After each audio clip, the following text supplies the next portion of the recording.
Jamaica is known for the beautiful beaches and all-inclusive resorts of Negril, Montego Bay and Ocho Rios. You might say it was discovered by pirates. If I could only step back into the 17th century, I could be walking these streets with the likes of Captain Henry Morgan, the Welsh pirate. And there'd be sounds of debauchery and bawdy humour and perhaps a few pieces of eight being liberally sprinkled around.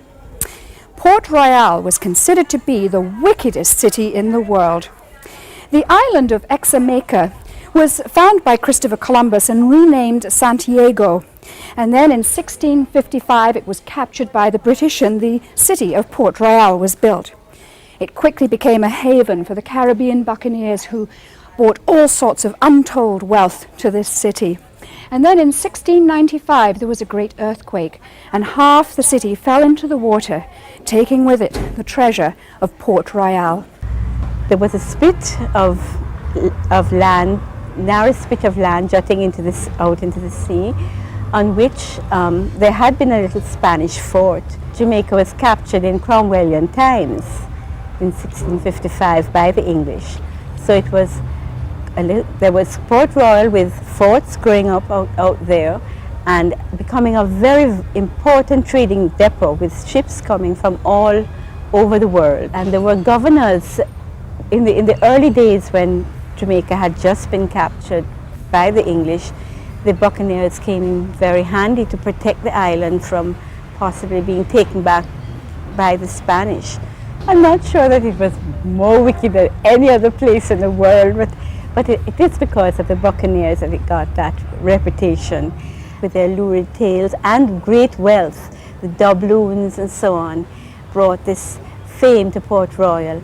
Kingston grew up as a result of the earthquake at Port Royal later on. So there's some ethnic groups that have been here for a long time. The Jewish population, while very small, has roots that go back to the 17th century. Kingston really has emerged today really as a big city. And what you get here is what you get in a lot of big cities, a cross-section of, frankly, wealth and poverty, of people from various backgrounds, and it's quite a melting pot in its own way. Columbus's 1494 exploration of Jamaica paved the way for Spanish settlement. Just outside of Kingston is Villa de la Vega, the original capital. The Spanish buildings disappeared by the 18th century, and today the center of the square is surrounded by Georgian-style architecture. Virtually the only evidence of Spanish occupation is in the name, Spanish Town. We really have quite a lot of cultural offerings, and also we have the mountains around Kingston, which I think are really splendid and offer a relief, as it were, for the tourists who would be coming to Jamaica, being on the beach, but now being able to retreat to the cool of the mountains and the lush vegetation and the really quite stunning scenery that we have there.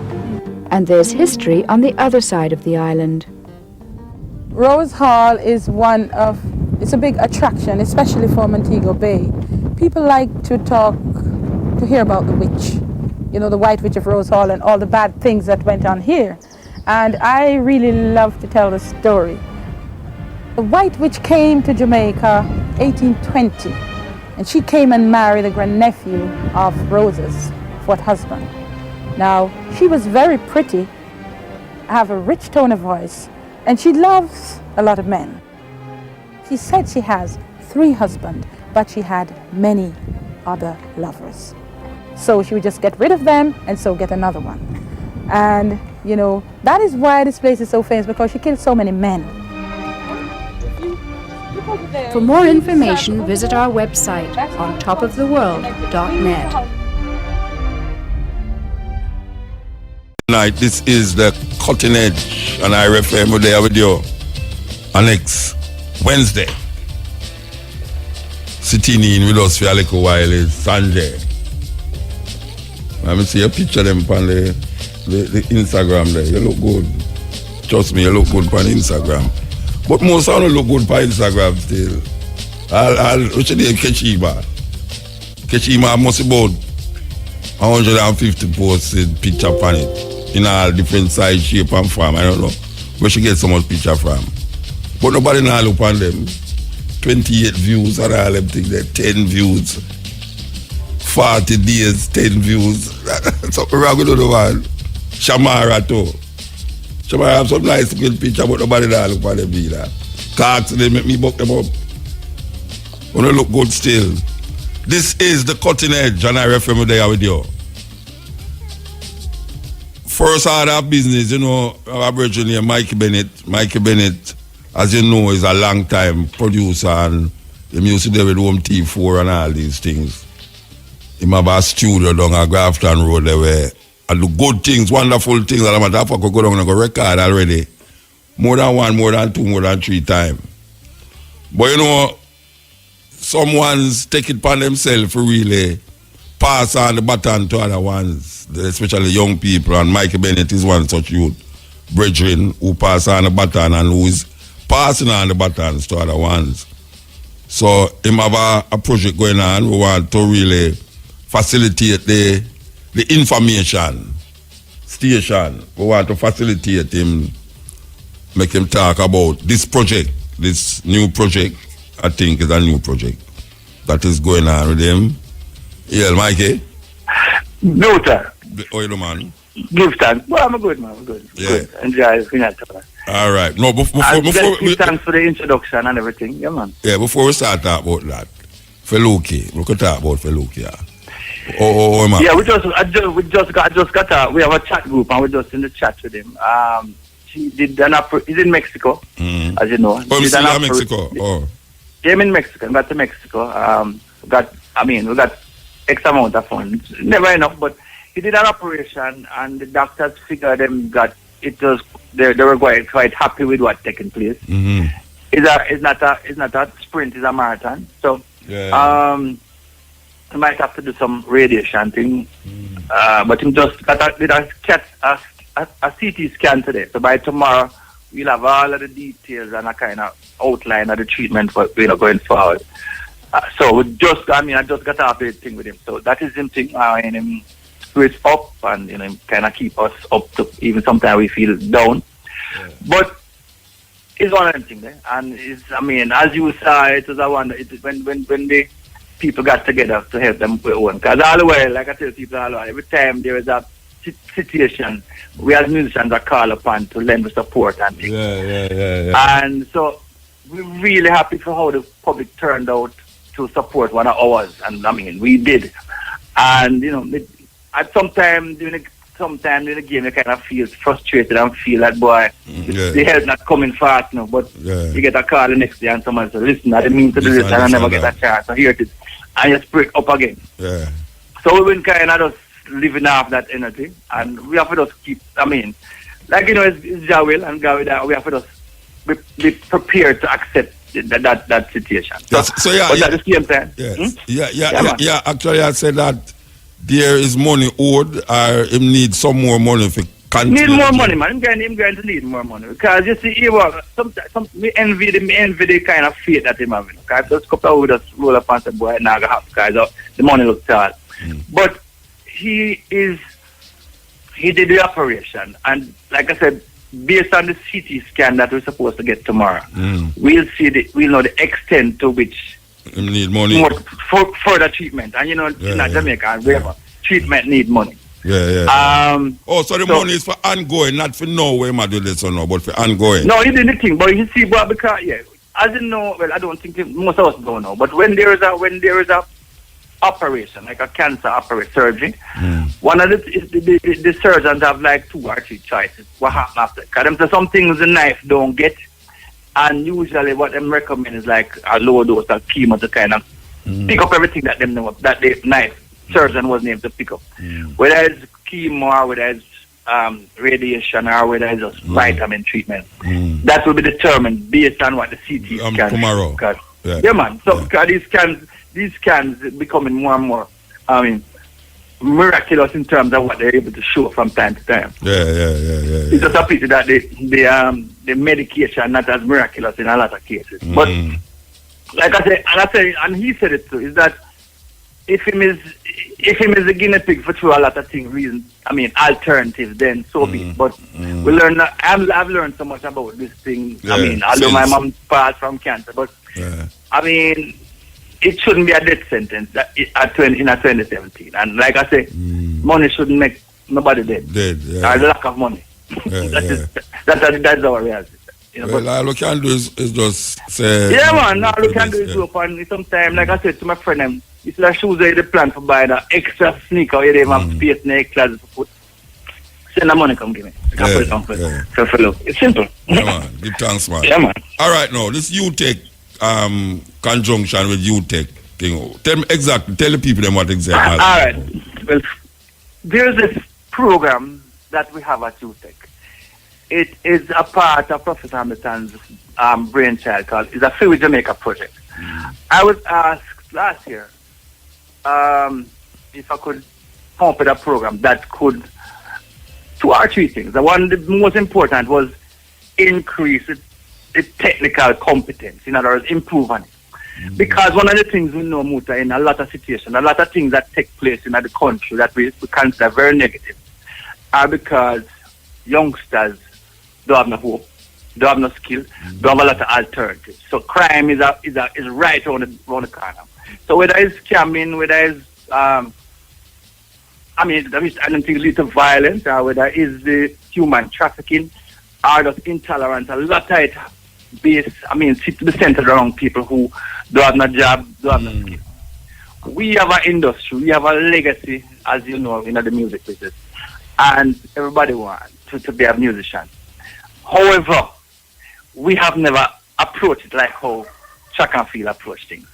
Track and field, to me, in Jamaica, have the greatest template for unearthing talent, for mentoring talent, for coaching and things. And what it uses is coaches.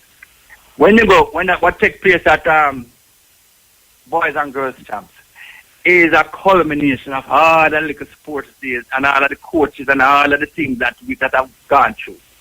When you think that the greatest, athlete the world has ever seen right now, there was a point in them career when people figure, said, boy, I'm done, and peak. And a man got to him and said, boss, allow me to mentor you and coach you for the next 2 years and do exactly what I say. And I can make you the greatest sprinter in history. And the rest is history right now.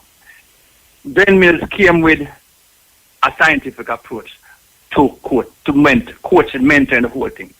And that has filtered down in Jamaica through the whole track. It was a product of a number of things. Yeah. Schools bought into it, parents bought into it, communities bought into it.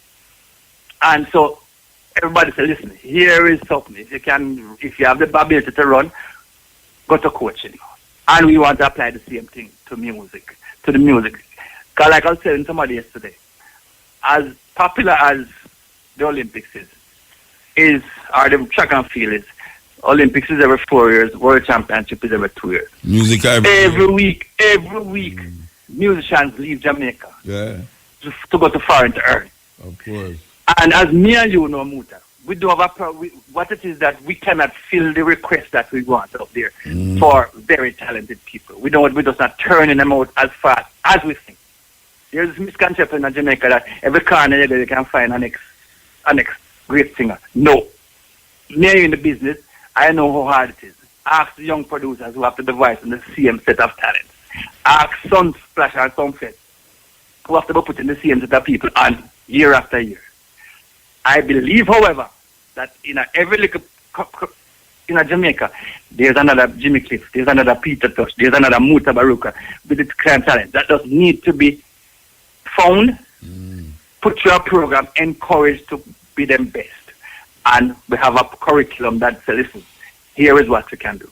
We need to be able to say to high school or prep school teachers, listen, if you see a young person in your thing that have a particular talent, just like how you spot them for champs and things, in the arts, who can perform, who can sing, who can write, kind of move them in our direction. So there's a career path leading, so parents can get excited about this person who does singing every day. Yeah. So when you say move them in your direction, you have a place, like a building where this function from? All right, let me tell you the physics. Okay, so the program is called the Masters in Residence Program. It's funded by the USAID, and it is part of the Free Jamaica program project, right? So we have a budget to do certain things. So we have performance coach, we have a voice coach, I'm the songwriting coach, and we have the management. So we're offering 3-4 cohorts: management, songwriting, performing. Right now. Yeah. So it is housed at UTech, So in terms of where it is, I'm employed to UTech as a part-time. Okay. To deal with this particular program. Mm-hmm. However, the program, is not confined to, as you know, in the day and age, we have both virtual and physical places. Yeah, movable, yeah. Yeah, so, we are, and we lose a lot of student time, we lose a lot of, there's a lot of workshops that take place. So the coaching and the mentorship is done in various facets. A lot of, we have at least twice a week, we're at UTech, on the UTech campus, to have classes, for workshops, and for seminars. And there's a management staff that manages the program, like any other effective program that takes care of, the attendance and this and all of the disbursements that need to take place and the procurement that needs to take place. All right, so let me ask you something. Yeah, it's something where you have to be recommended to, or somebody can just walk in and say they would have like this happen. Well, what you'd like is, what you'd want to do to apply, and which is why we're on the program tonight. We're looking for talent, the best talent that we can find.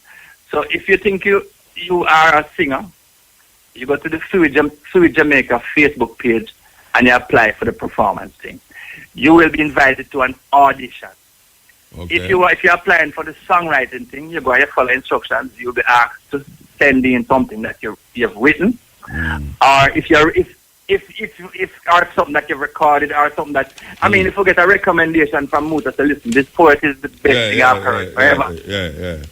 It's definitely okay. Here's somebody that we need to see. For the management thing, it's pretty much going to become based on your qualification and what you think you're looking for. All right, but wait, hold on, don't go so fast. We're going to write down the website where you say the ones them can link for. Yeah, man. Wait, hold on. Ready? All right. Tell me again. Is it Fluid Jamaica Facebook page? Fluid JA. Fluid JA. You see, Yeah. Then you go on to when you go on there, you see the icon. F-I-W-I. M-I-R. No, F-I-W-I. F-I, yeah, Fluid. Yeah. Fluid JA. Yeah. So you apply, and then it gives you an option to apply for the area that you want to get trained in. All right. You're talking about now instrumentation, voice training. No, we're not doing instrumentation. We're doing voice coaching. Okay. In other words, no. What if you? So we have 3 cohorts: performers, songwriting, management. Okay. So if you get accepted to the performance training, you will be assigned a vocal coach as well as a performance coach. All right. So this is free, or you have to pay? It is free. It is funded by the USAID. Yeah, it is free. I see you thing. What you know, brethren? I see you thing. I don't know about that program when you say free. Yeah, well. I talk up the car tomorrow morning. Well, let me tell you there's a good thing about it, though. It is also on the Western campus in Montego Bay. Oh, eh? So we're going to be doing, we try to do a thing, but they must having some problems. So we figure we never get to see the kind of talent. So who you contact down at the place them? Who you contact when you go there? Who you contact? When you go on, no, let me. You have to do it online first. The online thing makes things easy to work out. People can call me, and people have been calling, and I send them straight to the Facebook page because we have some information that we want. And in this day and age, to track people, we send out email, we send out text, we send out WhatsApp here because listen, here is it. Also, we have to think about that we want that paper trail or electronic trail. Yeah, you know, 100 people go down at the school and have to stand up there. And... No, we don't need that. We take on the work for go through the 100 application and see which one. And everybody who applies for the thing will be auditioned. I can guarantee that. And it's auditioned by at least 3 professionals in the business. All right, so it's not a joke thing. All right, if you get accepted now, in one length period of time, each person... Well, it's a 6-month comprehensive program. It's a comprehensive, real, like your work. How much time a week? at least twice a week. But like I said, because you're dealing with individual coaches, so you got to arrange the performer and his performance coach and his voice coach are going to have one-on-one sessions as well as the group sessions. So we have compulsory programs that you need. On a Tuesday evening, we have seminars, we have workshops, and we have a lot of group sessions. So we need to do it. Okay. What I should also say, one of the things that bring the program together is a musical. So we just wrote a musical, and we have 20 original songs for musical from group one. Because this is the second year, Oh, it's the second year to go on? It's the second year, so we kind of have the template down to a science, So we're making it hide it, man? Yeah, it's my bad. But we gotta make sure so we get it right for Jamaica first, Yeah. So this one now, the next one now, so the people coming in will get to audition for a musical, and we will just realize how important a musical is, because you get to look at the performance training and the songwriting for it, and then the management people will have to manage the whole process and try and make some money, monetizing the whole musical when it's finished. Yeah. So it fits very well into the whole program. Yeah. But I want to tell young people that, listen, I'm a very hard taskmaster, as so are the other people, because, like I say, this is not a joke time. This is not a weekend. This is not a vacation. Yeah. This is serious work. Serious work. Yes. We're spending money. The program buying studio time. So when I'm going, it's not a joke. Joke business. And we have the very best, I think, very best professionals. You want to name someone? Communication coach. You want to name someone professional? It's like I say, it's the kind of thing I wish we wouldn't have when we were trying to do at the red side. Yeah. No, me ask if you want to name some of the professionals who involved with it, like yourself. Well, I'm the songwriting coach. We have Philip Clark, who works at UTech, who runs the Center for the Arts. Michael Holgate, the musical Garvey, the Garvey man. Yeah, man. Okay. Yeah. And the other Michael Harris as vocal coach. Okay. So you see, we have all of the mics that we need right now. So we can make a well, we are not the whole out of the Michael. Yeah, man. 3 mics. 3 tenors. Well, not tenors, but 3 mics. Yeah. No, but we have Fabian, who is is a communications guru, and he does a lot of the communications training. People, you'll be surprised how much people don't have what we call an elevator pitch, can't sell themselves effectively, can't represent what they're doing. So these are the things that you do. You write your bio, be able to do an effective interview, how to sing, how to present yourself, and let me tell you, Muta, it's the hardest I've worked in probably 15 years. I tell you, I've never imagined, but it's the most fulfilled I've felt for a long time. When you see a young person who go up on stage and shy and doing everything wrong in terms of representing himself, and after 2 sessions, you see that same person go back and think. And let me tell you, we tape you when you come in, video tape you throughout the process, and at the end of it, we have the coach have a chance to go back and look on developments. Exactly. So in other words, I can speak without any kind of hesitation that we have a program now that works. All right, I can ask you a question now. Since last year, you can name anybody who would say pass through the course and is now part of the music industry, the music fraternity. Well, let me tell you, it's kind of I am making some predictions now. There are some people who, you probably know, indie. There's Jamila. Jamila plays the double bass and things. And she has a song now which I have no doubt is going to be one of the female anthems in Jamaica for the next year. We have a Tamoji, we have a Jazai, and we have a Minori. We have at least 6 people who right now can hang their hat and say, listen, we have been sending them. Requests have been coming in. Wherever they have performed, people have called to request that we get them to come back, come to something. And they have been performed. I've actually used them on 5 commercials so far to rave reviews. So both as writers and as performers, we have used them. And so them graduated from the first set of program now. So, and you know, the kind of I'm always here to support them. So every opportunity I get, I say, and you know, we get these calls from time to time. You know, somebody just this evening I got a call from a place wanting a Christmas program. And I said yes. I'll be right. By the way, Yeah, well, Jackie love the band ready up to the other night, you know. Up at Red Bones there, Maxine Walters. Yeah, and that is a young, but you see what can happen when young people. So that is my cousin's band. Which school them come from? JC.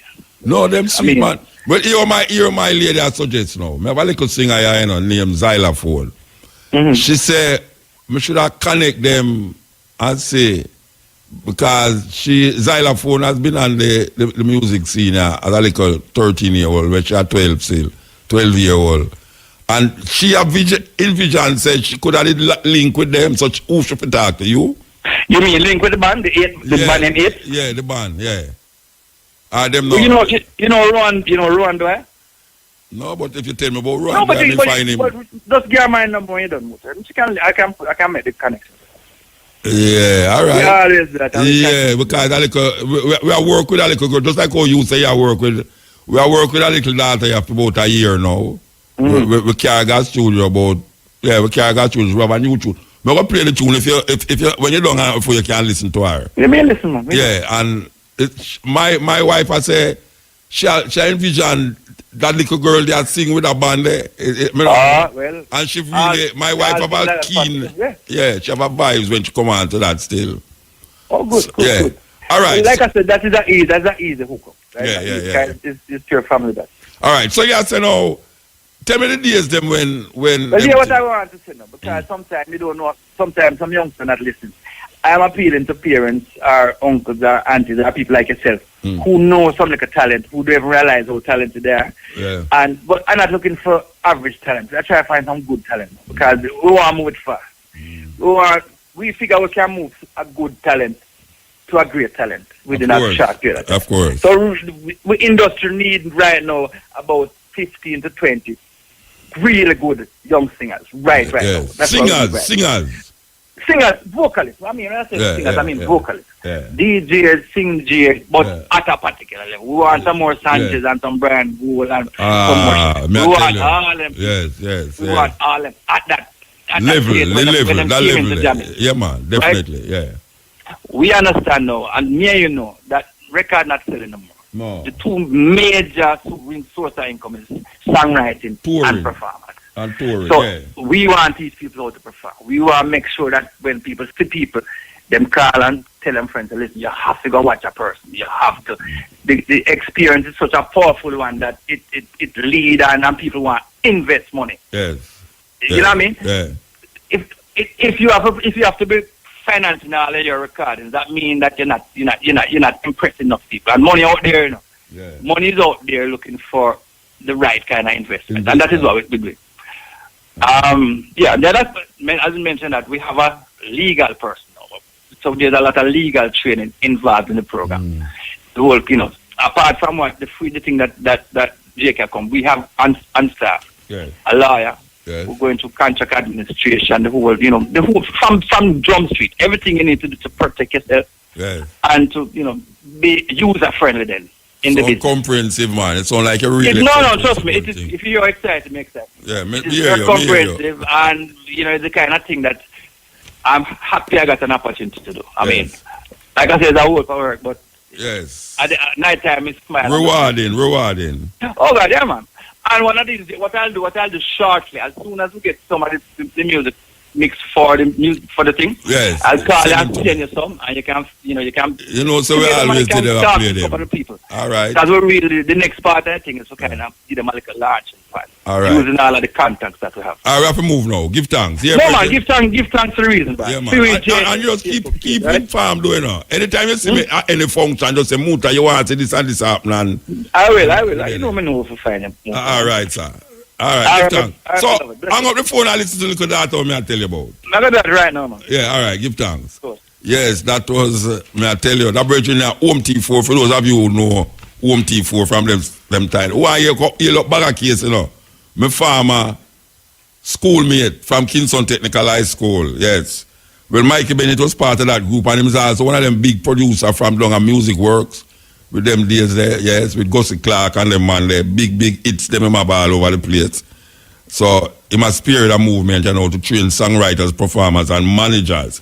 Very, very important in at this time, yeah. We need some serious trainer and trainees for work with the music, you know, because we are come out, you know, it now go work out now we're there. I mean, we can count by one finger the good music them and the professionalism in the music as it relates to the internationalization of reggae dancehall music. Yes, so we're there with you. So, yeah, this is the Culture Edge and IRFM, you know, say we're going to turn it over now to Pat Clark, Jamaica Roots and Culture. Welcome to Jamaican Roots and Culture. I'm Pat Clark. Bunny Wailer is a living legend in Jamaica's music history. Born on April 10, 1947 as Neville O'Reilly Livingston, Bunny Wailer, also known as Jabi, is a Jamaican singer, songwriter and percussionist. A 3-time Grammy Award winner, he is considered one of the long-time standard bearers of reggae music. In 1963, Bunny Wailer formed the Wailing Wailers with Bob Marley and Peter Tosh. Junior Brathwaite and Beverly Kelso were also members of the band. Bunny Wailer tended to sing lead vocals less often than Marley and Tosh in the early years. But when Bob Marley left Jamaica in 1966 for Delaware, Bunny Wailer began to record and sing lead vocals on some of his own compositions, such as Who Feels It Knows It, I Stand Predominant, and Sunday Morning. His music is said to have been influenced by gospel and soul of Curtis Mayfield. In 1967, Bunny Wailer recorded This Train, based on a gospel standard, for the first time at Studio One. Bunny Wailer continued to sing with the Wailers when Bob Marley returned to the island from Delaware. He contributed to the distinctive harmonies that the group became famous for. Wailer sang lead on Dreamland, Riding High, Brainwashing, and on one verse of the Wailers' Keep On Moving, both produced by Lee Scratch Perry. In 1973, each of the 3 founding Wailers operated their own label. Marley with the Tough Gong, Tosh with HIM Intel Diplo, and Bunny Wailer with Solomonic. Bunny Wailer sang lead vocals on Reincarnated Souls, the B-side of the Wailers' first island single of the new era, and on 2 tracks on the Wailers' last trio LP, Burning, Pass It On, and Hallelujah Time. By then, Bunny Wailer was recording singles in his own right, cutting Searching for Love, Lifeline, and Bide Up. Bunny Wailer toured with the Wailers in England and the United States, but soon became reluctant to leave Jamaica.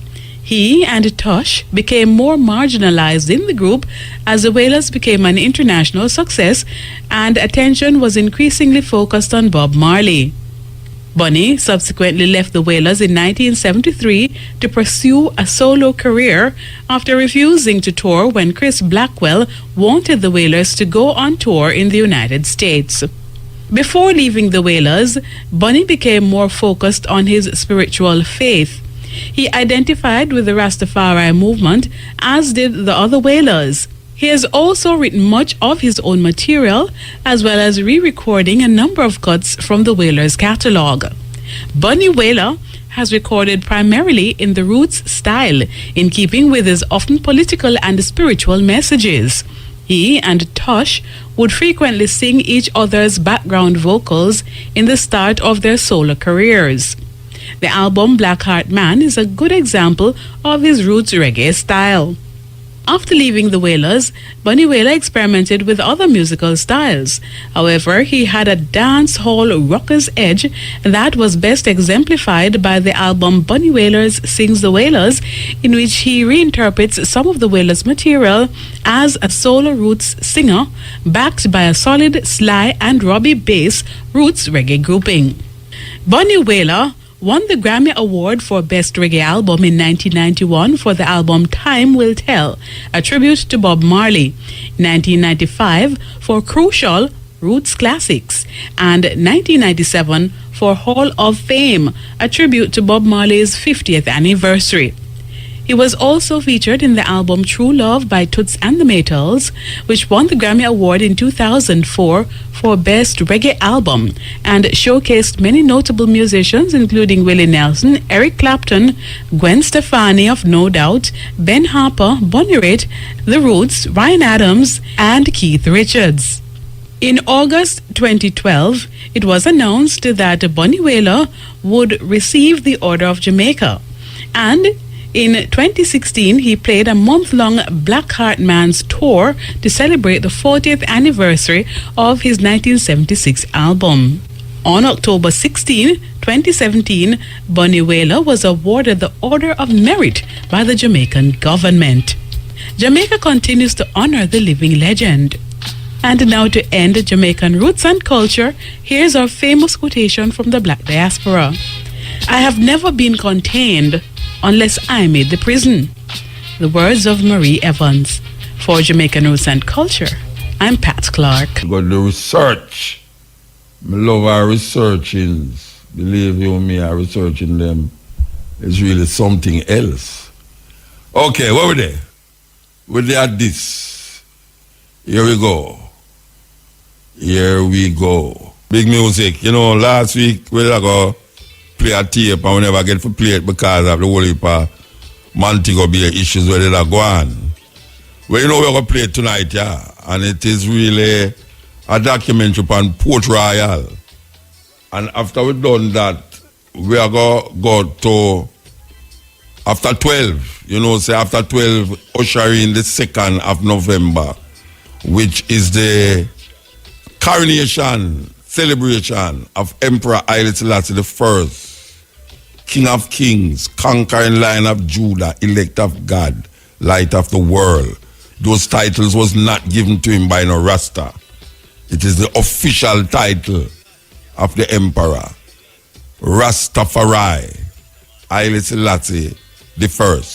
So we're going to celebrate musically after this, what we call documentary on Port Royal, and I think it's a very interesting documentary. If you're never interested, you won't tell if you listen to it.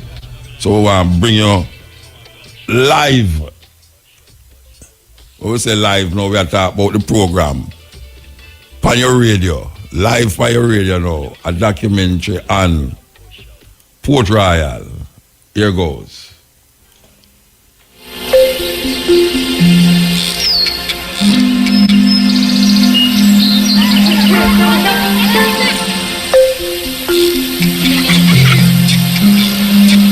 To the casual eye, it may look like nothing more than a sleepy little fishing village, typical of those found throughout the Caribbean.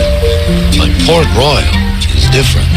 Beneath its waters lies a unique time capsule, a sunken city more than 300 years old.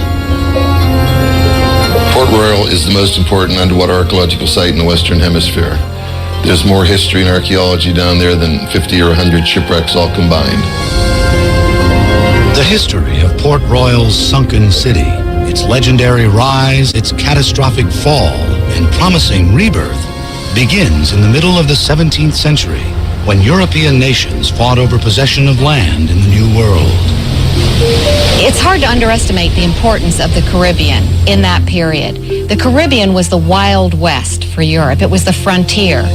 And the pirates and the privateers, the buccaneers, they were the vanguard of the expansionist countries and responsible for achieving nationalist aims and also for a lot of the immigration. If the Caribbean was Europe's Wild West, then Port Royal was its Dodge City, a boom town full of pirates, prostitutes, and purveyors, and where silver and gold were as plentiful as rum. Its rapid growth began just after England seized Jamaica from Spain in 1655. The British Crown, seeking to prevent the island from being retaken, immediately built Fort Charles, the first of 6 defenses, and one of the few buildings that would withstand the Great Quake. The Crown also recruited a cutthroat class of seafaring souls to harass Spanish ships and settlements in the Caribbean. The response was overwhelming. They came from as close as the island of Tortuga, where the infamous Brethren of the Coast, or Buccaneers, were kicked out by the Spanish, and from as far away as France, Holland, and of course, England. Those who accepted official commissions were called privateers. Those who operated independently were pirates. Either way, these rough-and-ready men formed a fearless fleet and made Port Royal their base of operations. Port Royal became a pirate haven, pirate heaven really, because it lay at the center of the Caribbean, and the English wanted to dominate the Spanish shipping lanes. Spain was wealthy but weak, and England and the other European powers wanted their share of the New World riches. And Jamaica was in a wonderful location, and Port Royal an even better one, on the south side of the island, with a wonderful sweeping quay that formed a natural harbor that could easily hold 500 ships. Nearly everyone, it seems, in Port Royal was a pirate at one time or another. Protecting the island in exchange for plunder was too good an offer to refuse. Being a pirate was a very opportunistic way of making a living. People would do it off and on, and so it wasn't that you was a pirate exclusively. You might be working in a tavern in Port Royal, and then one of the merchants is fronting the money for an individual, and they're going to go off on a raiding one of the coastal Spanish towns, and so you would go with them. But then when you came back, well, you would just go back to your normal job. So it was an occupation that people crisscrossed back and forth out all the time. Commodore Christopher Mings, a British naval officer and a privateer, brought in Port Royal's first great haul. More than 20 chests filled with silver coins and gems worth £500,000. His tactics earned him the nickname El Diablo, the devil from the Spaniards. These hand grenades help explain why. Mings and his successors used them as part of their arsenal to terrorize Spanish vessels carrying trade goods from Europe and the Orient. The iron balls filled with gunpowder were lit with a fuse, then tossed onto the deck of a galleon. The explosion caused death and injury. When the smoke cleared, the Spaniards surrendered their silk and silver. The practice proved remarkably successful. There were no serious attempts by Spain to retake Jamaica, and everyone got rich.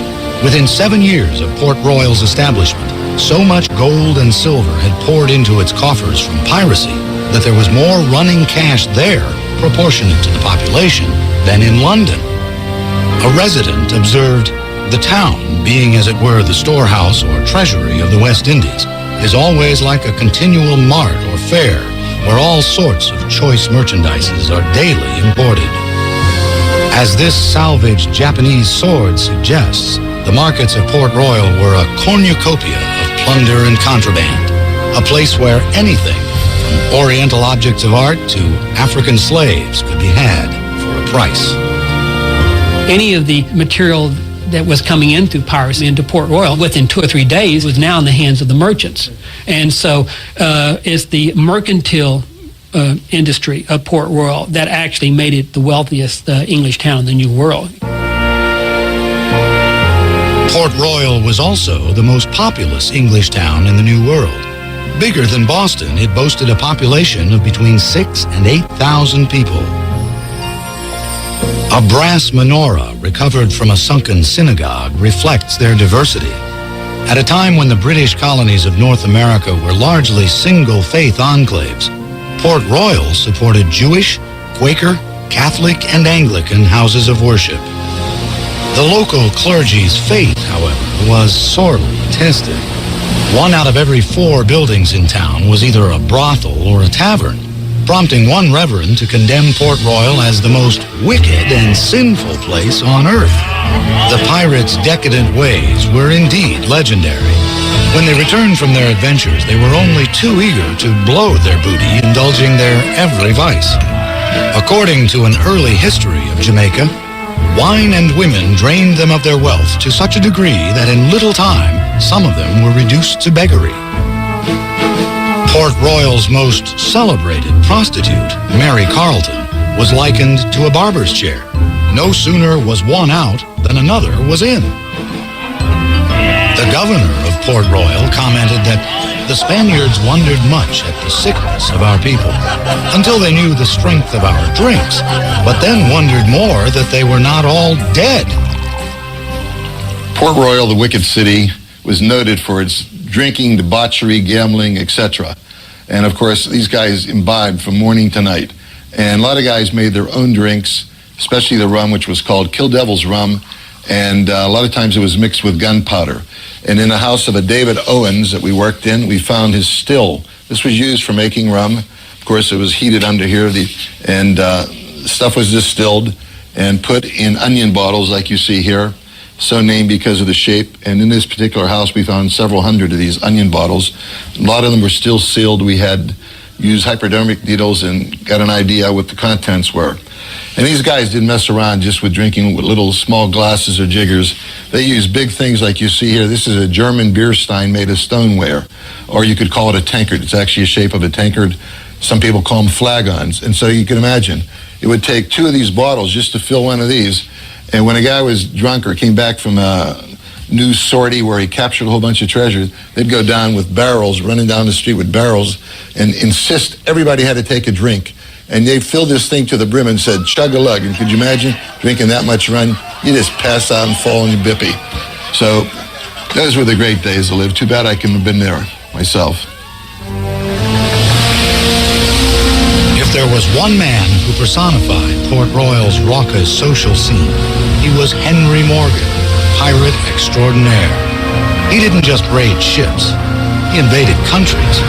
His exploits, more than anyone else's, would give Port Royal its mythic aura. Of all the pirates who made their base in Port Royal, none was more famous than Henry Morgan. He had come to Jamaica from Wales as an indentured servant, but soon took up freebooting. His exploits on the high seas made him the most celebrated and feared pirate of the 17th century. He's separated from other pirates because he was a brilliant tactician. He was courageous, many of them are, but in spite of the fact that he often had fallings out with the men of his company, he was incredibly successful. Morgan's expeditions rivaled those of any nation's army of the period. His most ambitious raid took place in 1670, when his force of 2,000 buccaneers invaded Panama City, the main depository of Spanish gold and silver on Central America's Pacific coast. They made an incredible trek through the jungle. They didn't take any stores with them. They counted on finding food. They didn't. They almost starved to death. The men were actually cutting up their shoes and boiling the shoe leather and their pieces of their leather pouches to eat. When Morgan's force finally arrived in Panama City, a desperate battle ensued, in which fleeing Spanish soldiers burned the city down and loaded its treasures onto departing ships. Once in control, Morgan's men tortured residents until they revealed where they had hidden their valuables. The booty piled up quickly: silver plate, gold ingots, and 750,000 pieces of eight. When they got back to the Caribbean coast, again at great cost to life, men dropping of disease and jungle fever, there was a falling out. After all that effort, there were only 200 pieces of eight per man. When Morgan sailed off ahead of some of the men, they felt that he had skimmed off the best for himself. The men may have been referring to these pieces. Rarely put on public view, they are known as Morgan's silver, believed to be the only known plunder remaining from the raid on Panama City. Upon his return to Port Royal, Morgan was hailed as a conquering hero, but King Charles was not pleased. England was now at peace with Spain. The Spanish king threatened to declare war if those who destroyed Panama City went unpunished. In response, King Charles imprisoned the colonial governor who approved Morgan's venture. But a different fate awaited the popular pirate. The British Crown really needed to get rid of the pirates at this point because they were developing their own commercial, viable colonies, and the pirates were becoming an embarrassment. And so what a better way to catch pirates than to set a pirate to do it? The king knighted Morgan and appointed him lieutenant governor of Jamaica. By day, he sat in judgment of his fellow buccaneers. But at night, he secretly arranged for them to continue their trade for a price. But it was Sir Henry who ultimately paid it. It must have been extremely difficult for Morgan to have been the buccaneer par excellence and then have to sit in judgment on petty pirates and buccaneers. And he sank into debauchery and drunkenness and was a kind of a shambling old mess at the end. But this is the story of piracy, and it's certainly the story of Port Royal, which was brash and bright for a while and then was extinguished. Morgan died a bitter, broken alcoholic in 1688. A short poem mourned the passage of the man and his times. You was a flyer, Morgan. You was the lad to crowd when you was in your flagship. But now you're in your shroud. Morgan's era was over, but Port Royal continued to thrive into the early 1690s as a pirate haven. Sometimes were as many as 150 buccaneer pirate ships right in here, and of all different nationalities. I mean, we're talking about people who were plundering in the Red Sea, plundering off of Madagascar, all around the world. They all came here. But the boom could have gone bust at any moment, not from sudden political changes, but rather from geological shifts. Port Royal was precariously situated on a thin spit of land at the tip of the Palisados Peninsula. It's unconsolidated sand with the water table of 1 foot to 2 feet beneath it. And so they build this town up on it, and you can't dig foundations for the houses because you hit the water table too quickly. As a result, Port Royal has always been vulnerable to natural disasters. Just how much can be seen in this structure, the Giddy House. It tipped over in an earthquake in 1907 and got its name from the sense of disorientation it induces in those who enter. It's nothing, however, compared to what Port Royal experienced back in June 1692. The denizens of Port Royal were no strangers to catastrophe. They were frequently beset by hurricanes. They'd had an earthquake 4 years earlier, a minor one. But the morning of June 7th was frightening to those few people who were up really early and saw that the sea was strangely glassy. As the morning wore on, it was terribly sultry. The air was very heavy. And the sky turned a brassy color. Shortly before noon, there was an absolutely apocalyptic event. In many places, recounted a survivor, the earth cracked, opened, and shut with a motion quick and fast, and of these openings, 200 or 300 might be seen at a time. In some of these, people were swallowed up. In others, they were caught in the middle and pressed to death. And in others, the heads only appeared, in which condition the dogs came and ate them. Here you have 2,000 buildings, and all but about 160 slid into the sea in a matter of seconds, because there were also 3 tidal waves, and almost all the shipping in the harbor got all freaked up and thrown on top of the buildings, and it's really scary. It's like some of these Hollywood movies, but this actually happened to these people. Perhaps the most compelling account of the earthquake is etched on the headstone of Louis Galdi in the graveyard of St. Peter's Church. He was swallowed up in the great earthquake, by another shock thrown into the sea, and miraculously saved by swimming until a boat took him up. Galdi was one of the few to survive. He went on to become a church warden. The fate of his fellow citizens must have given him cause for prayer. 2,000 people, about a third of Port Royal's population, died immediately in the disaster. Approximately the same number perished in the following weeks from diseases caused by the rotting of unburied corpses. The town itself was devastated. 33 acres, nearly 2/3 of Port Royal, collapsed into the sea. Gone was everything from 5 of the island's 6 forts to Henry Morgan's grave. Even in its decimated state, Port Royal's notorious reputation survived. Looters roamed the streets, cutting off the fingers of the dead to more easily pilfer their rings. Others dove into the water, recovering what they could from the rubble below. REFM, thought-provoking, always smoking, lyrics like a bazooka. You are listening to Mutabaruka. REFM, thought-provoking, always smoking, lyrics like a bazooka. You are listening to Mutabaruka. Others dove into the water, recovering what they could from the rubble below. Clergymen preached this catastrophe of biblical proportions was God's punishment for Port Royal's wicked ways. Perhaps they were right. The town was never the same. Though rebuilt, it was hit by a series of hurricanes and fires that drove many residents to relocate to Kingston, a new settlement that became the island capital. Scientists, however, have another explanation for the cause of the disaster. The key to the destruction at Port Royal is the fact that it's on this unconsolidated sand. And when you get unconsolidated sand like that and in a major earthquake, the violent shaking suspends every particle of sand with water momentarily. So what is firm foundation ground at one point now is just a liquid. It's just like water. Whether by liquefaction or God's wrath, the earthquake turned Port Royal into an instant time capsule.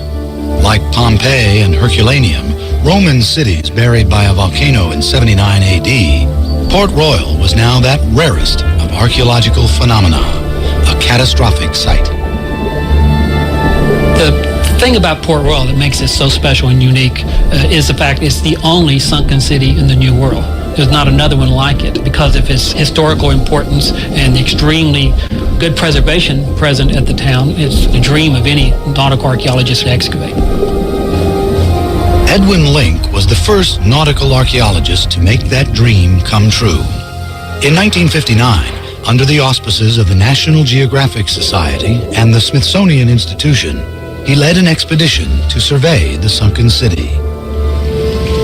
Link conducted his work about 100 yards offshore, near a buoy known as the Church Beacon. Legend holds that it marks the site where St. Paul's Church sank in the earthquake.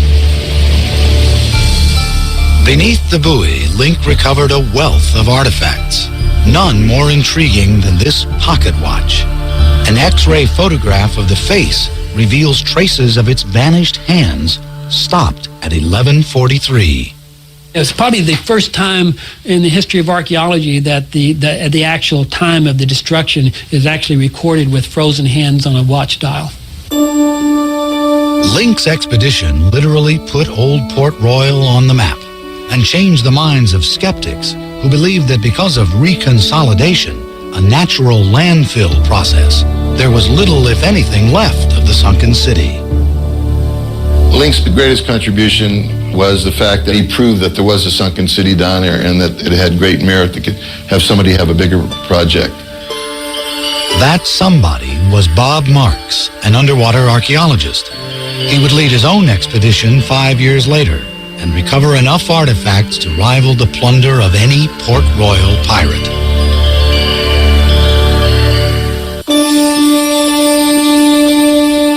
Edwin Link's 1959 expedition to Port Royal and his recovery of the pocket watch indicating the time of the earthquake intrigued many with the probability of more treasures to be found below. Perhaps no one was more curious than Bob Marks, an underwater archaeologist imbued with the lore of the sunken city. When I was 5 years old, I read a book about a guy who claimed that he walked the streets of Port Royal. The cathedral bell was chiming. Skeletons were in the taverns with flagons in their hands, drinking the booze. And I read that over and over and over, and I kept saying, one of these days, I'm going to go there and do that. That day came in 1964, when a development company announced plans to turn Port Royal into a Caribbean version of colonial Williamsburg. That meant dredging for cruise ship piers, right where the sunken city was located. When Marx heard that news, he took action. I was able to convince the governments, with the help of the Organization of American States and UNESCO, both organizations which I was consultant to in underwater archaeology, to save all the goodies down there. And little did I know at the time that I'd spend the next 4 years around the clock working and only do a tiny part of the site, like 5% of the overall site. Marx excavated that portion of the site most threatened by the proposed dredging. Working in depths as low as 25 feet, he used an airlift, a long vacuum-like tube, to pump the silt onto a barge, where small artifacts collected on a screen. Marx didn't know what he would find, but he had a dream.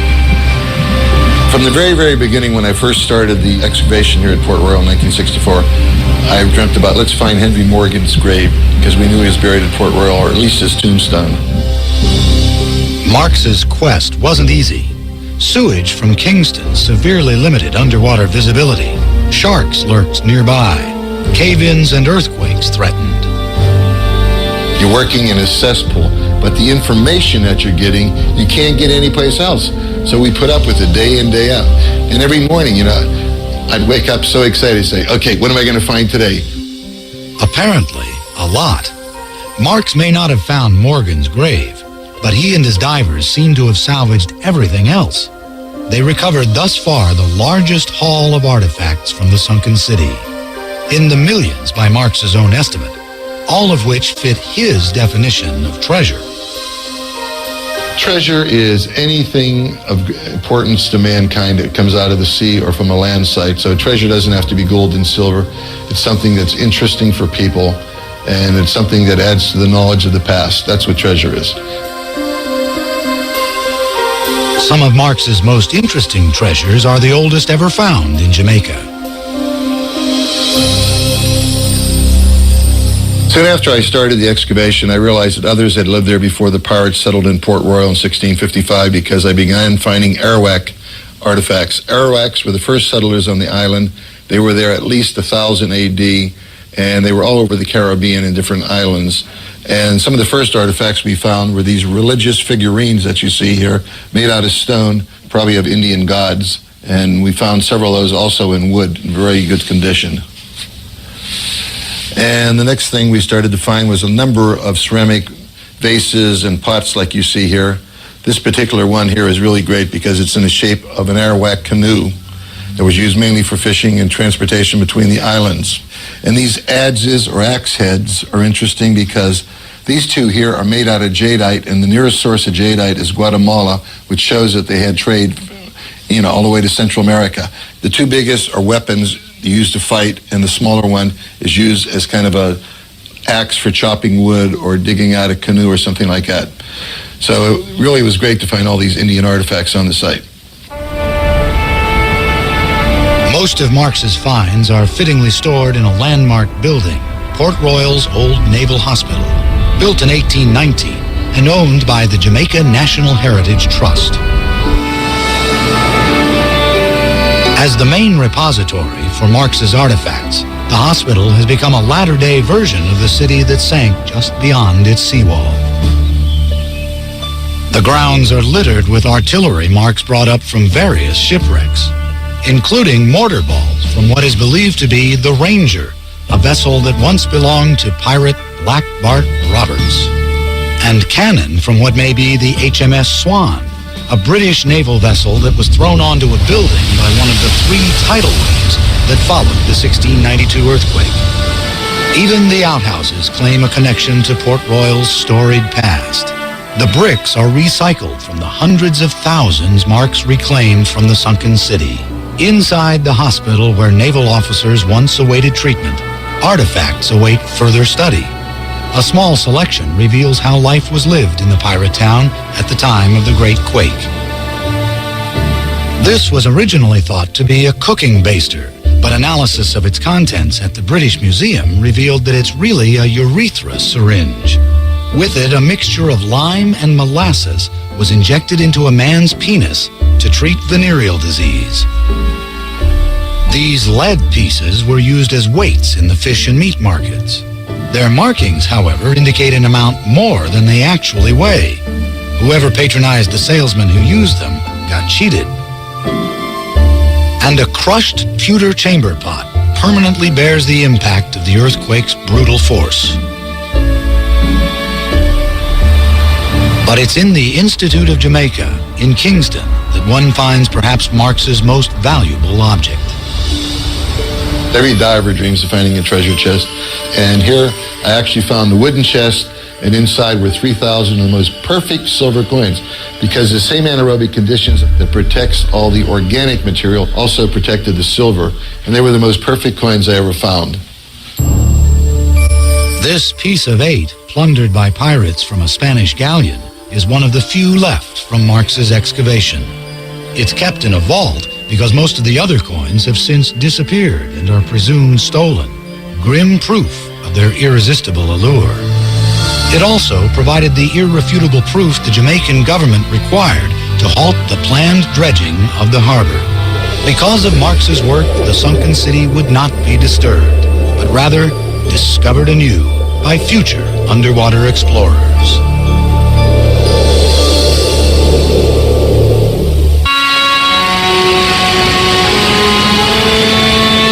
Every underwater expedition to the sunken city at Port Royal has been distinctive.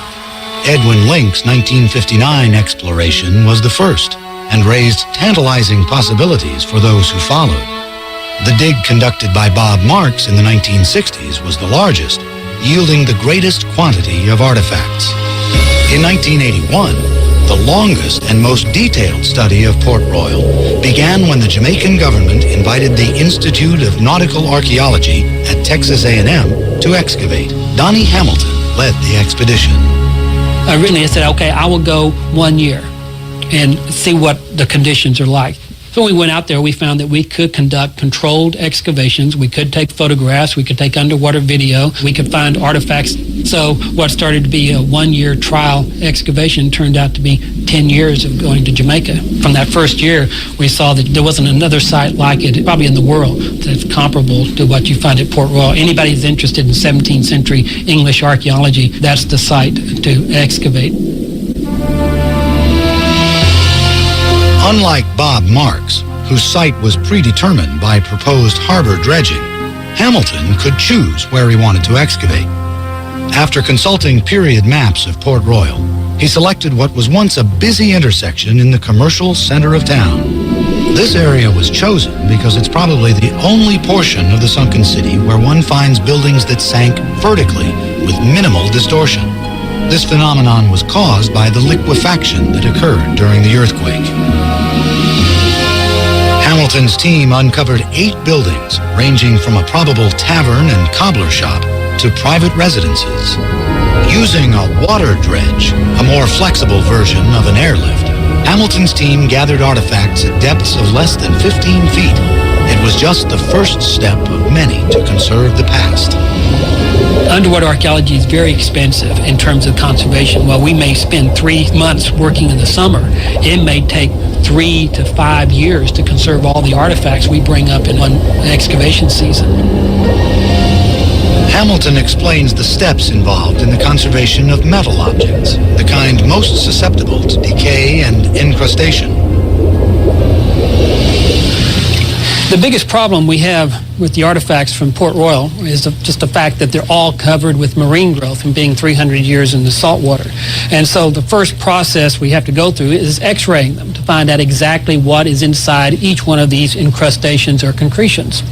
We take each encrusted object and make an x-ray of it before we start the conservation process, and then the x-ray shows the interior detail. On this x-ray you can see the trigger of a gun.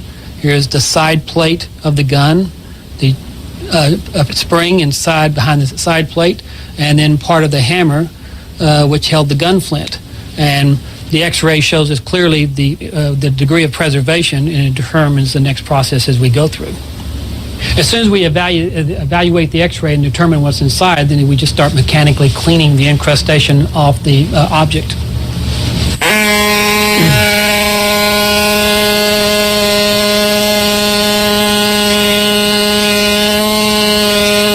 Once we remove all the incrustation off an object, if there's any substantial metal remaining, we just put it into electrolytic vat, and the electrical current, as it flows through the object, loosens up all the incrustation or the corrosion products, and it allows it just, you flake it off with your finger. And this, in the process, it stabilizes the metal. Then after we go through electrolysis, we just go through a rinsing process to remove all the residue of this chemical, and then we seal the object off in a vat of microcrystalline wax, which then stabilizes it, and we're allowed to put it on display then. This cross-section of artifacts collected by Hamilton and his underwater archaeologists illustrates the vibrant and varied life that flourished in Port Royal during the latter half of the 17th century. Onion-shaped liquor bottles and a clay pipe recall the laissez-faire attitude of the social scene. A cannonball and shot gauge confirm the strategic importance of the harbor. A porcelain Chinese food dog offers exotic evidence of Port Royal's status as an international trading post. And a gold wedding ring, buckles, and a pearl earring hint at Port Royal's wealth. Ironically, they do not fit Hamilton's definition of treasure. I'm an archaeologist, so I define treasure in terms of data. Data is a treasure because data is interpretable. You can do something with it. Gold to me is immaterial, but does it have marks on it that I can identify to a maker or to a time period? It directs our research, tells us where to go to find the historic documents or the records that fill in the gaps. And so that's what's a treasure to me. To Hamilton, these seemingly ordinary pewter plates are treasure because they bear the mark of its maker, a pineapple with the initials SB. Searching for who SB was turns an archaeologist into a detective and demonstrates the invaluable role documents play in reconstructing the past. After consulting several archives, including a 1680 Port Royal census, Hamilton discovered that SB was Simon Benning, a local pewter maker. Further research located his will, providing information on his family and property holdings, while his inventory quantified his success as a pewter maker. We know from Simon Benning's inventory that he had over 2,000 finished plates, which is a very large inventory. Essentially, he's the only pewter maker in the entire island. With only a set of initials as his starting point, Hamilton's research ended with a profile of Simon Benning, Port Royal's pewter maker. He was likely born in Tuthill, England, came to Port Royal via Barbados around 1663, bought property on High Street, had a wife, 2 sons, and a daughter, prospered in his trade, and died in 1687, 5 years before the Great Quake. I like Simon Benning because essentially I brought him back to life through the excavation and the research that we conducted with the artifacts that we could relate back to him. Bringing back to life the citizens of Port Royal doesn't always require an artifact with a mark on it or documentation. Sometimes the past becomes more human simply by an act of compassion. While excavating the last structure on their site, Hamilton and his team found the remains of 3 children caught in the quake. It was enough to stir the heart of even the most professionally detached archaeologist. One child was at the back hearth and the wall fell over, and so the child was between the wall and the floor. And then we found another child at the front door at the house. Either the child was either running into the house or running out of the house, but it was right at the front door. Yeah, this is the cutting edge. You're listening to Port Royal. Maybe you have never heard it like that before, but it's just the history of Port Royal and the archaeological findings that people come and excavate and found in Port Royal as them plan it, the wickedest city on earth in that time. Earthquake shake it. Scientists them tell you why it get shake. The Christian them say it's because it is the wickedest place. We don't know what going to happen with Montego Bay then. Given what is happening there. This is the cutting edge. So in a situation like that, there is an emotional involvement. Hamilton had the children's remains buried in the graveyard of St. Peter's Church. Their modest tablet may not lure any treasure seekers, but it's valuable in its own right. It's the only memorial to the victims of the earthquake of 1692.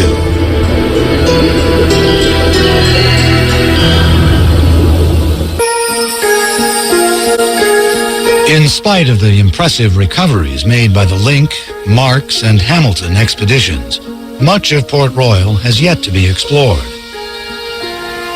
Of the 33 acres that originally sank, 20 have been lost to reconsolidation, nature's own landfill process.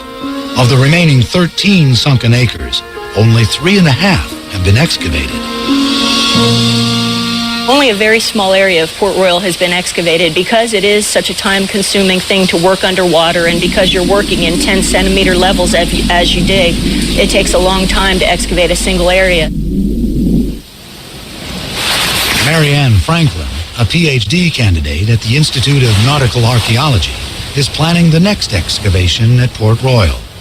Her site is the shipwreck of what is believed to be the Ranger, a vessel with a curious history.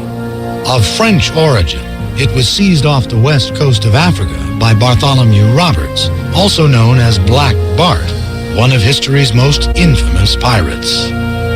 He was interesting because, unlike most pirates, he was a teetotaler, and he made his men sign articles. Every pirate had to sign articles agreeing to the rules of the ship, and his included no swearing and no drinking and lights out by 8 o'clock. On the high seas, however, Black Bart was a terror, raiding and plundering at will during the early 18th century. The British Navy finally brought him down after a long pursuit and a short battle off the Guinea coast. Following Robert's bloody death, the Ranger returned to Port Royal, where it sank in a hurricane in 1722. Bob Marks located a shipwreck during his excavations in the 1960s that loosely fit the description of the vessel. Franklin intends to determine definitively if it is the Ranger. She doesn't expect to find pirate plunder on board during this exploratory dive. Anything of monetary value has long since been salvaged, but Franklin does hope to find her own version of treasure. Treasure for an archaeologist is not material goods, things you can hold or sell for monetary value. What's neat is that you can go down, look at the archaeological record, put it with the historical record, and get a better understanding of a different time in the past. Then make sure that the information you find gets to the public so that kids can understand, because if you just keep what you find to yourself, you're no better than the pirates. The interesting thing about finding the Ranger and doing this excavation now is, as we speak, they're excavating Blackbeard's vessel, Queen Anne's Revenge, off the coast of Carolina. These two vessels were both used by the pirates at the end of the Golden Age of Piracy in 1721. So archaeologically, we'll have something to compare it to from the same era, another vessel. And these are the only two ships that have been excavated by archaeologists using controlled techniques. But Bob Marks proves, however, that one need not utilize the controlled techniques of an archaeologist to recover a wealth of artifacts in the waters off Port Royal. He shows just how easy it is during his first return to the sunken city in over 30 years. I went out there and in 40 minutes, just using snorkel equipment because no scuba equipment was available, and hand fanning with my little hand, I went and found all these little goodies you see here, and it gives you an idea of the diversity of different stuff there. Among Marx's finds are broken bits of Chinese porcelain, musket balls, a child's marble, broken pipe stems. These two, when put together, reveal where the pipe was made, Glasgow, Scotland. They're listening to Port Royal. Port Royal. I know a lot of you have never heard it like that before, but as we said, this is school. This is sometimes church, tabernacle, mosque. This is a history of Port Royal. Something that you might have heard in school, but not like this before. Cutting edge. We're there with you. It's now 7 minutes past 12. As we tell you before, this next part of the program is dedicated to this day, the 2nd of November. And the 2nd of November 1930, a man by the name of Tafarai Makonnen was crowned the Emperor of Ethiopia, Haile Selassie I. So, as Rastafari, we celebrate.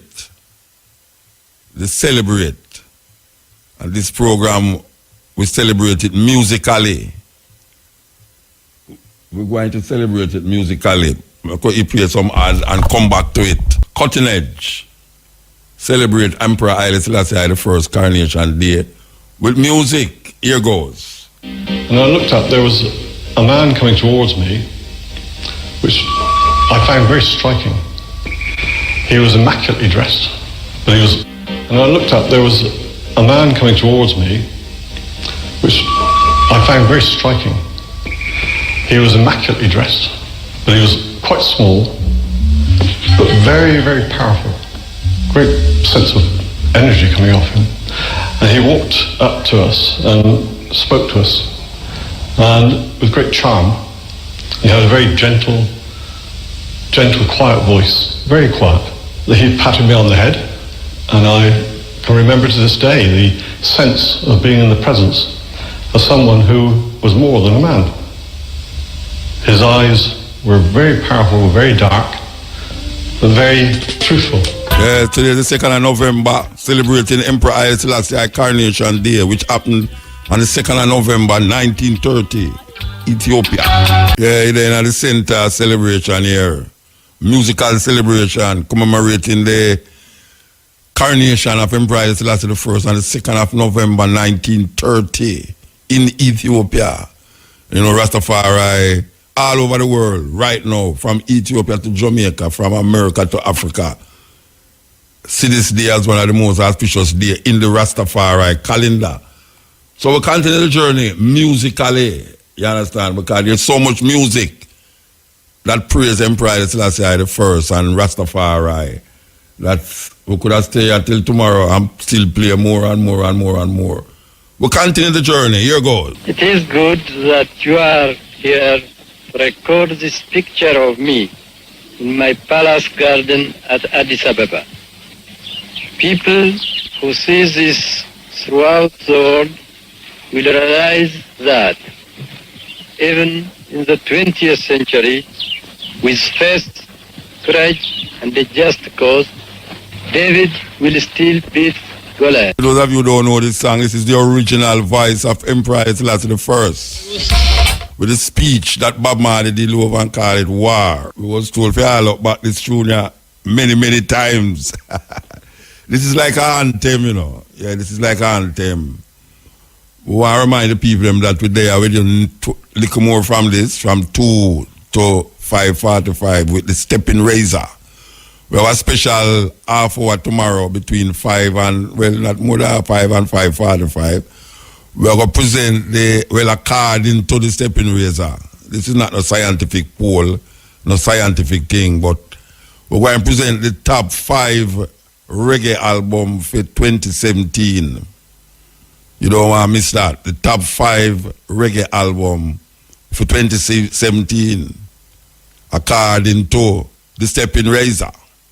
And we're going to present the number 1 single for 2017, according to the stepping razor. So we don't want you to miss that. Very, very calculating effort. Understand? And we know a lot of people have a whole heap of different in their mind, but we choose 5. Well, it's 10 we choose, you know, but we're going to play 5 of them. We might tell you the whole 10, but it's 5 of them we're going to play. The 5 top reggae albums for 2017, according to the stepping razor, and also the number 1 single, according to the stepping razor. So here we go again. You know, say, we couldn't be on the radio on days like this, and we don't really give our input. This time we decide not to talk enough, but to give praises through the music. Because, over the years, we use the secular music to project a spiritual understanding and a spiritual knowing. I don't have no pop music like Jamaican music where project spirituality. We continue the journey. Yes, we continue the journey. So we play the wrong tune. We play the wrong version of that tune, Believe you me. We play the wrong version of that tune, so me now we look for the right version. We're going to get this. Just hope that you enjoy the offering that we provide. As we say, we're celebrating Emperor Haile Selassie's coronation. The 2nd of November 1930. Today is the 2nd of November 2017, so you check that. We want you to know that we will be here again from 2 to 5:45. And at 5, well after the cash pot, we will be presenting the top 5 reggae album for 2017 according to the Stepping Razor, and the number 1 single according to the Stepping Razor. So we don't want you to miss that. So we have some explosive things that we want to explore.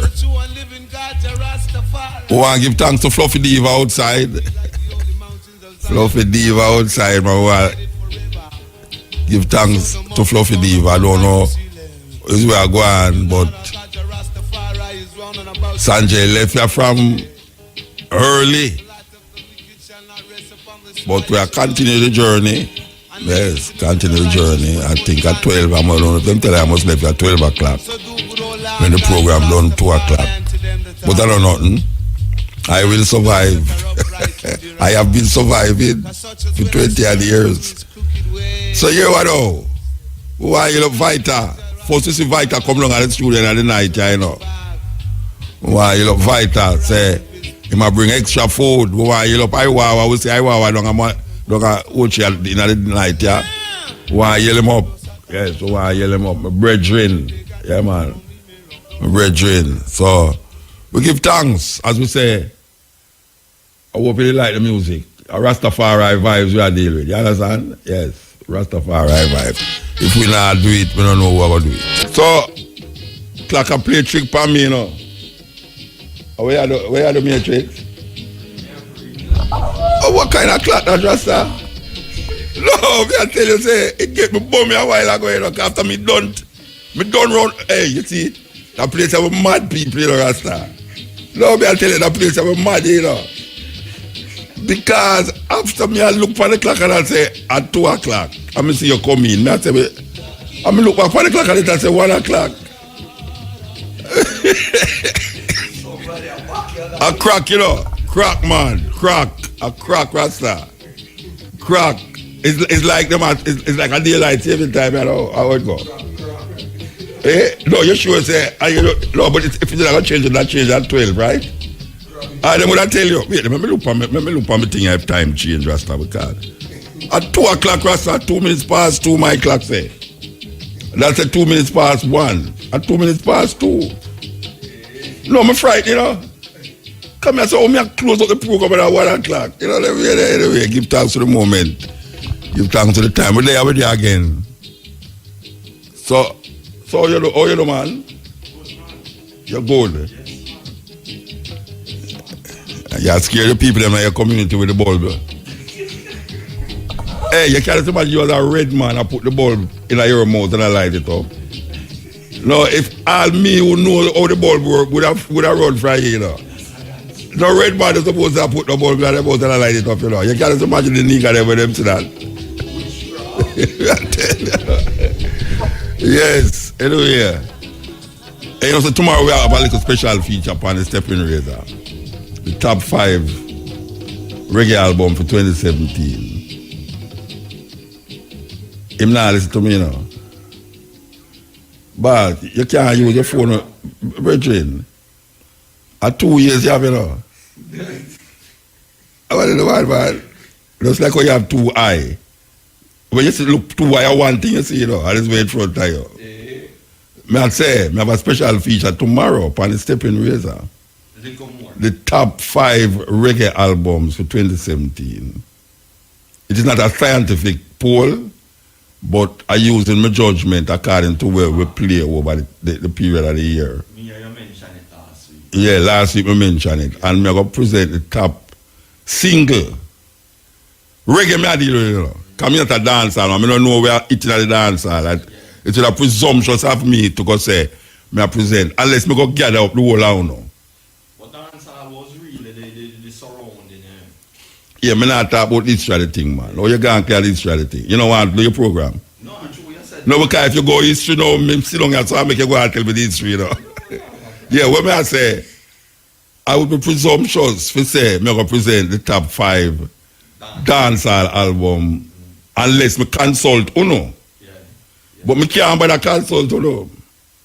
Too much problem. You understand? Too much problem. I don't go tell me some tune when me know want to play for my program.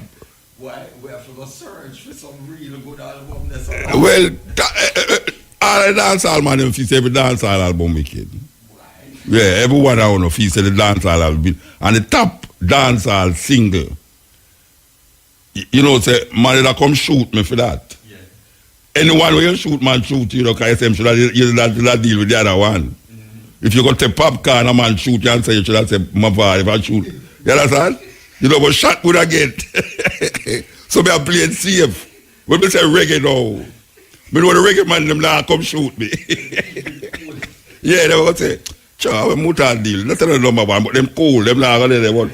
You can't imagine me go say, and the number one tune is El Chapo by popcorn. You guy, hey, I will boy, they don't get a deal. What about it? You understand? I'm mad in my man. Yeah, when my father did a bigger tune than that, and then ding dong go come with film things that. You understand? So, me know when me say reggae, me safe. Me not definitely in the dance hall. You know what me say? Me not definitely in the dance hall thing, you know. No, me not definitely in it at all. Anyway, we're gone, you know. Later, you understand? Later will be greater. Here we go. Last tune, and it was carried out, yes.